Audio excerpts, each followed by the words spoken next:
बिस्मिल्लाहिर्रहमानिर्रहीम। अस्सलाम वालेकुम। आज स्टूडेंट्स हम चैप्टर नंबर 1 का लेक्चर नंबर 7 स्टार्ट करेंगे।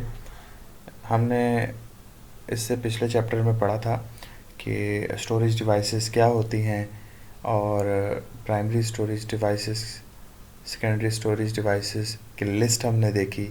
और इसके अलावा हमने ये पढ़ा कि हमारे पास मेमोरी और स्टोरेज में क्या फ़र्क होता है।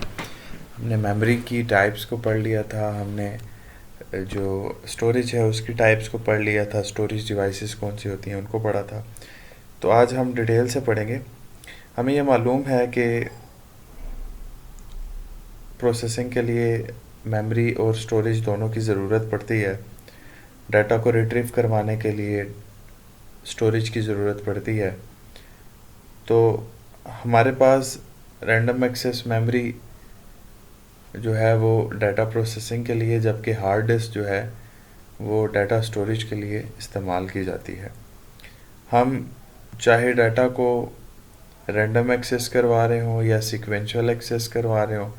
रैंडम एक्सेस का मतलब होता है कि कोई भी शॉर्टकट बना लिया और उसको डायरेक्ट आप एक्सेस करवा लेते हैं, जबकि सीक्वेंशियल एक्सेस का मतलब होता है कि by sequence, one by one आप प्रोसेसिंग करवा रहे हैं, तो इस प्रोसेसिंग को सीक्वेंशियल प्रोसेसिंग कहते हैं। हमारे पास, अगर मैं टाइप्स के लिहाज से बात करूं, तो हमारे पास जो टाइप्स हैं वो, हमारे कोर्स में जो टाइप्स हैं स्टोरेज डिवाइसेस की, वो 4 टाइप्स हैं। कौन कौन सी टाइप्स हैं इसको हम ज़रा देखते हैं। हमारे पास स्टोरेज डिवाइसेस की 4 टाइप्स हैं। एक है प्राइमरी स्टोरेज, एक है सेकेंडरी स्टोरेज, टर्शियरी स्टोरेज और ऑफलाइन स्टोरेज। मैं आपको नॉर्मली ये बता देता हूँ कि जो प्राइमरी स्टोरेज होती है, प्राइमरी स्टोरेज हमारे पास ऐसी स्टोरेज होती है जो मदरबोर्ड के ऊपर डायरेक्टली लोकेट हुई होती है। मतलब आप ये कह सकते हैं कि हमारे पास ऐसी स्टोरेज जो कि मदरबोर्ड के ऊपर डायरेक्टली कनेक्टेड होती है। अब हमने प्रीवियस लेक्चर में मदरबोर्ड को देखा था कि मदरबोर्ड के ऊपर जो है हमने बहुत से कंपोनेंट्स को भी पढ़ा। तो उसका क्या काम था? उसका एक्चुअली काम ये था कि जो हमारे मदरबोर्ड के ऊपर डिवाइसेस इस्तेमाल हो रही होती थी, जिनको हम मेमोरी डिवाइसेस भी कहते हैं, उनका ताल्लुक जो है वो प्राइमरी स्टोरेज के साथ था, प्लस उसका ताल्लुक प्रोसेसिंग के साथ था। सिंपली मैं ये भी कह सकता हूँ कि मदरबोर्ड के ऊपर डिवाइसेस जो हैं वो प्राइमरी स्टोरेज कहलाती हैं। लेकिन ये ऐसी डिवाइसेस होती हैं जो डायरेक्टली कनेक्टेड होती हैं।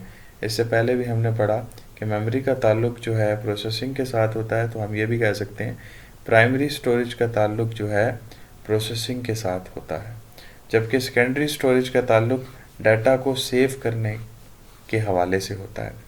अब अगर मैं प्राइमरी स्टोरेज की बात करूं, तो प्राइमरी स्टोरेज में हमारे पास यहाँ पर, अगर मैं प्राइमरी स्टोरेज की बात करूं, तो प्राइमरी स्टोरेज में मेरे पास आ जाता है रैम,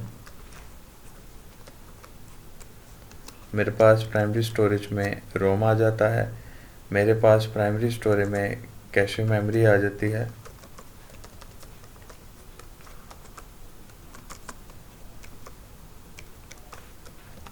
और इसी तरह मेरे पास रजिस्टर्स हैं। अब ये सारी डिवाइसेस जो मैं आपको बता रहा हूँ, ये सब के सब मदरबोर्ड के ऊपर ही लोकेट हुए होते हैं। जबकि अगर मैं ये बात करूं कि हमारे पास जो डिवाइसेस मदरबोर्ड के ऊपर लोकेट ना हो, थ्रू डाटा केबल जो है वो कनेक्टेड हों, तो ऐसी डिवाइसेस को सेकेंडरी स्टोरेज डिवाइसेस कहा जाता है। ये डिवाइसेस हमारे पास प्राइमरी स्टोरेज डिवाइसेस कहलाती हैं, जबकि सेकेंडरी स्टोरेज डिवाइसेस हमारे पास ऐसी स्टोरेज डिवाइसेस होती हैं जिनको डाटा सेव करने के लिए इस्तेमाल किया जाता है। मिसाल के तौर पर hard disk drive, floppy disk drive. इसी तरह हमारे पास मैं बात करूं तो यूएसबी, हमारे पास इसके अलावा डीवीडीज और सीडीज जो हैं वो भी ये भी डाटा को स्टोर करवाने के लिए इस्तेमाल करते हैं, लेकिन इनका ताल्लुक डाटा की प्रोसेसिंग के साथ नहीं होता, बल्कि इनका ताल्लुक जो है डाटा को सेव करवाने के लिए होता है। अब अगर मैं कंपैरिजन की बात करूं कि प्राइमरी स्टोरेज और सेकेंडरी स्टोरेज में कंपैरेटिवली कंपैरिजन क्या होता है, इन दोनों में फ़र्क क्या होता है, तो प्राइमरी स्टोरेज का ताल्लुक क्योंकि प्रोसेसिंग के साथ है, तो डेफिनेटली इसकी स्पीड ज़्यादा तेज़ होगी बनिस्बत सेकेंडरी स्टोरेज की, और सेकेंडरी स्टोरेज की स्पीड जो है वो प्राइमरी स्टोरेज की निस्बत कम होती है। इसी तरह अगर मैं विद रिस्पेक्ट टू एक्सपेंस या कॉस्ट की बात करूं, तो हमारे पास प्राइमरी स्टोरेज डिवाइसेस महंगी होती हैं बनिस्बत सेकेंडरी स्टोरेज की। ये बड़ी एक आसान सी एग्जांपल से मैं आपको समझा सकता हूँ कि अगर फॉर एग्जांपल आप मार्केट में एक 1 GB की रैम ख़रीदते हैं, तो 1 GB की रैम तकरीबन आपको मार्केट में 500 में या 300 में मिलेगी। लेकिन अगर मैं हार्ड डिस्क की बात करूं, तो 300 की ही रेंज में आपको 80 GB तकरीबन हार्ड डिस्क जाएगा। इसके बाद मैं आता हूँ टर्शरी स्टोरेज की तरफ। तो टर्शरी स्टोरेज जो है वो हमारे पास डाटा को माउंट और डिसमाउंट करवा के इस्तेमाल की जाती है। और टर्शरी स्टोरेज की बात करूँ तो ये माउंट एंड डिसमाउंट डाटा को करवा। अब माउंट और डिसमाउंट होता क्या है? सिंपली आप ये कह लें कि माउंट हमारे पास, माउंट का मतलब होता है कि हम अपनी स्टोरेज को फिल्टर्ड कर रहे हैं, और डिसमाउंट का मतलब है नॉन फिल्टर्ड। ये ऐसी स्टोरेज होती हैं जो स्पेशल पर्पस के लिए इस्तेमाल होती हैं। मिसाल के तौर पर आप स्टोरेज को या कोई भी स्टोरेज डिवाइस है उसको किसी ख़ास मकसद के लिए या ख़ास डाटा टाइप के लिए इस्तेमाल करते, तो ऐसी डिवाइस को टर्शरी स्टोरेज कहा जाता है।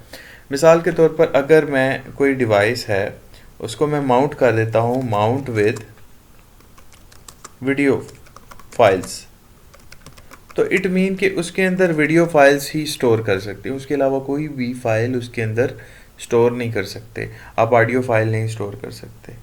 तो ये ऐसी स्टोरेज होती हैं जो कि स्पेसिफाइड हुई होती हैं। जैसे आपने अगर सर्वर देखे हों या सर्वर को सुना हो, तो आपने देखा होगा कि यूट्यूब के अंदर सिर्फ़ और सिर्फ हम वीडियोस को ही अपलोड कर सकते हैं।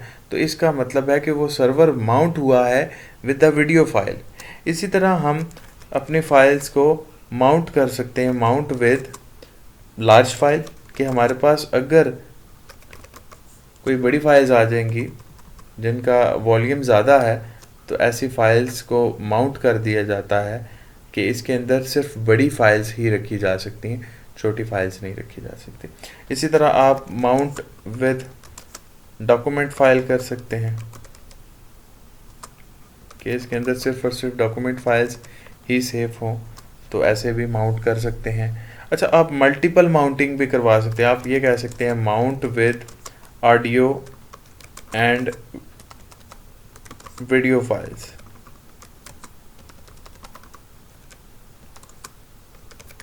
तो ऐसे भी स्टूडेंट्स आप इसको माउंट करवा सकते हैं।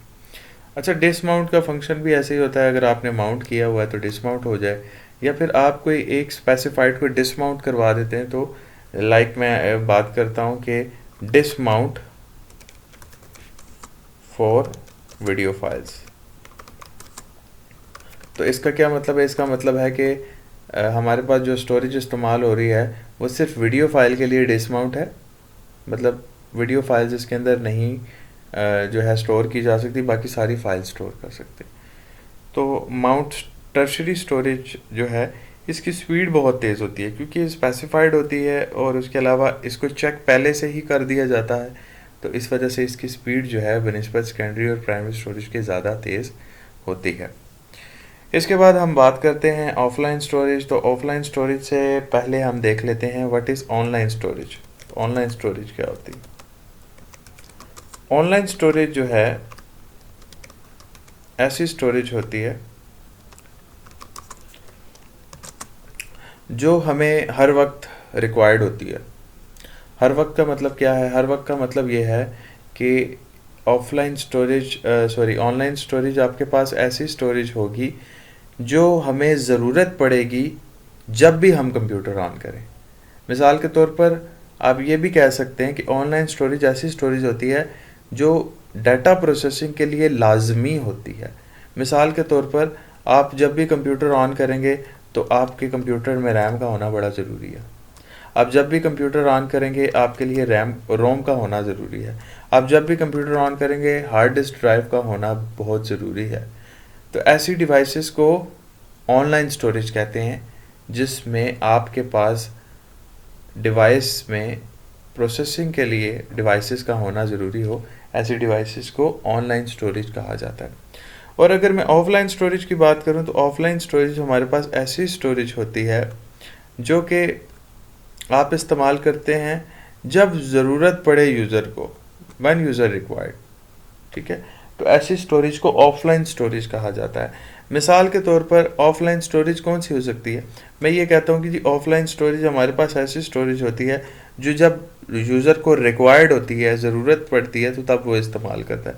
मिसाल के तौर पर ऑफलाइन स्टोरेज में अगर मैं बात करूँ तो आपके पास यूएसबी एक ऐसी स्टोरेज है जो जब यूज़र को ज़रूरत पड़ती है तो तब इस्तेमाल करते हैं। इसी तरह आपके पास वेब स्पेस या वेब स्टोरेज आपके पास